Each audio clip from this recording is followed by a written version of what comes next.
হাজার হাজার কোটি টাকার ইনক্লাপি পার্লামেন্টে এমপি হয়ে আসছে। আবার ব্যাংকগুলো দখল করে স্বেচ্ছাচারিতা করে দেশের অর্থনীতি যারা ধ্বংস করেছিল, লক্ষ লক্ষ কোটি টাকা বিদেশে পাচার করেছিল, তাদের সাথে গোপনে হাতাত করে সুদবিহীন অর্থনীতির মেরুদণ্ড হিসেবে কিছু ইসলামী ব্যাংক গড়ে উঠেছিল।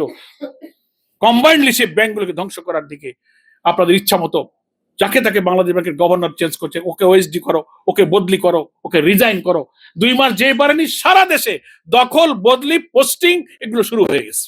এখন এগুলো নিয়ে জনগণ যেন বলতে না পারে, এই জন্য এখন ওই বই একটা হাতে করে নিয়ে জনগণের কাছে ভুল বোঝানোর জন্য এই সমস্ত কথাবার্তা মেহরবানি করে আপনারা বলবেন না। আপনারা জনগণের সংকটটা সমাধান করুন। আইন শৃঙ্খলা পরিস্থিতি চরম অবনতি হয়ে যাচ্ছে।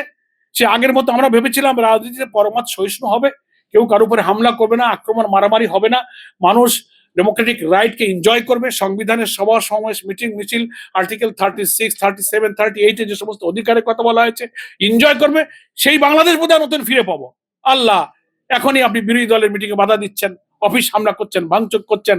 গতকালকে চট্টগ্রামে ইসলামী ছাত্র শিবিরের নেতাদের উপরে আপনারা হামলা করেছেন, ভাঙচুর করেছেন। শিবিরের এক নেতার পায়ের রক কাটা বলেন, শিবির কাটে, পত্রিকার ছবি আসছে, তার পায়ের রক আপনারা কেটে দিয়েছেন।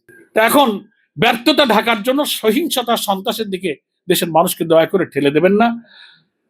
বহু কষ্টে অর্জিত জুলাই অভ্যুত্থানের মধ্য দিয়ে একটা পার্লামেন্ট হয়েছে। পার্লামেন্ট হচ্ছে রাজনৈতিক বিতর্কের জায়গা। আসুন আমরা পার্লামেন্টে এটা সমাধান করি। বিরোধী দলীয় নেতারা, এমপিরা, তারা মুলতবি প্রস্তাবের নোটিশ দিয়েছিল এই সংবিধান সংস্কার পরিষদ গঠনের জন্য। আপনি চাইলে এই আলোচনাটা অ্যাকসেপ্ট করে একটা গঠনের দিকে যেতে পারতেন। আপনি 2 ঘন্টার একটা মুলতবি প্রস্তাবের নোটিশ আলোচনা করে আলোচনাটাকে আপনি টকড আউট করে দিলেন, মানে আলোচিত হলো, শেষ, নো রেজাল্ট। সেজন্য ওয়াদা ভঙ্গ করা হয়েছে। যেহেতু আপনারা কমিশনে ছিলেন, স্বাক্ষর করেছিলেন, আর বলেন কি যে আমরা তো এই গণভোট, এটা সংবিধান বিরোধী, এটা সেটা, এই প্রশ্ন করে আমি কথাটা বলি, শেষ করে দিই যে আপনারা তো সব জায়গায় ছিলেন। এই আদেশটা হয়েছে 13ই নভেম্বর, ডিসেম্বর গেছে, জানুয়ারি গেছে, ফেব্রুয়ারি 12 তারিখে ভোট হয়েছে। আপনারা সাংবাদিকরা সাক্ষী।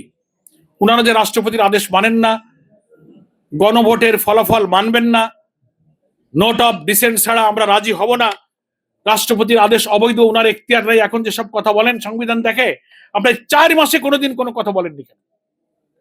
কোথায় সেই 17ই অক্টোবরে আমরা স্বাক্ষর করেছি আর ফেব্রুয়ারিতে হয়েছে আপনার ভোট? কোনোদিন তো বলেননি যে না, প্রেসিডেন্টস অর্ডার আমরা মানি না, এই সংবিধান সংস্কার পরিষদ আমরা মানি না, এটা বেআইনি, এখানে শপথ নেওয়া যায় না, এটা সংবিধানে নাই। এই কথাগুলো আপনারা 4 মাসে একটাবারও নেগেটিভ করেন। যেই ভোট হয়ে গেছে, মেজরিটি পেয়ে গেছেন, পার্লামেন্টে ক্ষমতায় বসে ভাবছেন যে এখন মেজরিটি ভয় দেখাবো।